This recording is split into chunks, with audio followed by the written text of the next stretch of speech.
కంటి సమస్యతో బాధపడుతున్నారా? ఇప్పుడు లేజర్ చికిత్సతో ట్రీట్మెంట్ రేంజ్ హాస్పిటల్స్ లో శాశ్వత పరిష్కారం. ఇప్పుడే సంప్రదించండి. ఈ మాస్టర్ ప్రవీణ్ మరణానికి సంబంధించి కుటుంబ సభ్యులు ప్రభుత్వ విచారణ మీద నమ్మకం వ్యక్తం చేస్తున్నా కొందరు రాజకీయ ముసుగులో దీన్ని ఒక వివాదం చేద్దామని చూస్తారు. దీన్ని ఎలా కంట్రోల్ చేస్తారు? నేను గతంలో కూడా చెప్పాను, మాతో ధీటుగా పోటీ పడలేక కుల మత ప్రాంత విభేదాలు రెచ్చగొట్టి రాజకీయ లబ్ధి పొందాలనేది వైకాపా లక్ష్యం. దాంట్లో మీకు ఎలాంటి సందేహం అవసరం లేదు. పాస్టర్ ప్రవీణ్దే కాదు, ముందు కూడా ఇలాంటి అనేక డ్రామాలు వాళ్ళు చేస్తారు. ప్రజలందరూ అప్రమత్తంగా ఉండాలి. అనేక డ్రామాలు చేస్తారు. ఇప్పుడు ప్రభుత్వం ప్రతి ఇష్యూని సీరియస్ గా తీసుకుంటుంది, దర్యాప్తు చేస్తుంది. ఒకవేళ ఎవరైనా తప్పు చేస్తే వాళ్ళు వదిలిపెట్టే ప్రసక్తి ఉండదు ఈ ప్రభుత్వంలో.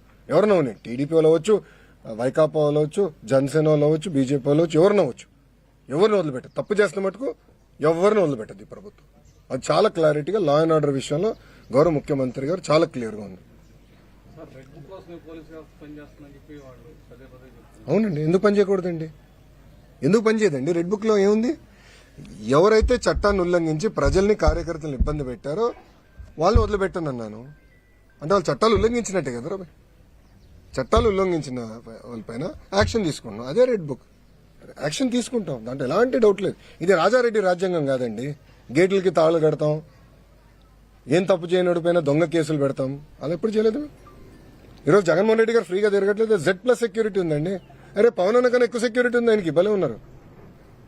పవన్ అన్న కన్నా ఎక్కువ సెక్యూరిటీ ఆయనకు ఉంది. పవన్ అన్న classification Z category, Jaganmohan Reddy గారికి Z+. ప్రభుత్వమే బుల్లెట్ ప్రూఫ్ వాహనం ఇచ్చి, ఆయన ఆంధ్ర రాష్ట్రంలో ఎక్కడ తిరిగినా ప్రభుత్వమే బుల్లెట్ ప్రూఫ్ వాహనం ఇచ్చి వెళ్ళిస్తుంది. ఏనాడు ఆయన గేటుకి మేము తాడు కట్టలేదే, ఏనాడు ఆయన చేయాల్సిన కార్యక్రమానికి అడ్డుపడలేదే, పర్మిషన్ కూడా మేము పోలేదే. ప్రభుత్వం చాలా క్లియర్. ప్రజాస్వామ్యంలో ఆయన చెప్పాల్సిన చెప్పుకోనండి, దాన్ని ఎట్లా తిప్పుకొట్టాలో మాకు తెలుసు.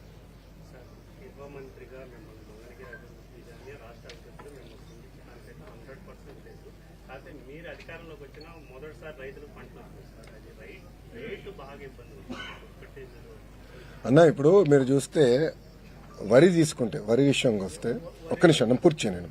వరి విషయం తీసుకుంటే గత ప్రభుత్వం పెట్టిన బకాయిలన్నీ చెల్లించాము. మన ప్రభుత్వం కొనుగోలు చేసినంత డబ్బులు ఇచ్చేస్తాం జరిగింది. ఇప్పుడు మిరప ఉంది, కొన్ని వేరియంట్స్ కి తక్కువ వస్తున్నాయి, కొన్ని వేరియంట్స్ కి ఎక్కువ వస్తున్నాయి. అది కేంద్ర ప్రభుత్వం ఇంటర్వెన్షన్స్ 11,500 కింద చేశాను. పసుపు నేను మానిటర్ చేస్తున్నాను. నేను పర్సనల్ గా పసుపుని నేను మానిటర్ చేస్తున్నాను. ఈ 2-3 రోజులు ఆర్టికల్స్ కూడా నేను చూశాను. అది నేను మొత్తం మానిటర్ చేస్తున్నామా. దానికి ఒక కమిటీ వేశారు. అంటే మనోహర్ గారు, అచ్చెన్నాయుడు అన్న, వీళ్ళందరూ కూర్చుని వాళ్ళు కోఆర్డినేట్ చేస్తున్నారు. ఇది ప్రతి కేబినెట్ మీటింగ్ లో కూడా మేము డిస్కస్ చేస్తున్నాం.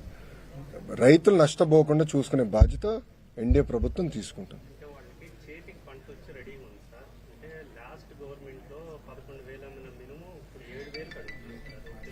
అమ్మా ఇప్పుడు ఏమైందంటే అది మార్కెట్ ఫ్యాక్టర్, ప్రభుత్వాలు కాదు, అది మార్కెట్. అంటే పంట ఎక్కువ వచ్చిన తర్వాత ఏమైందంటే దానివల్ల ధరలు పడిపోతున్నాయి.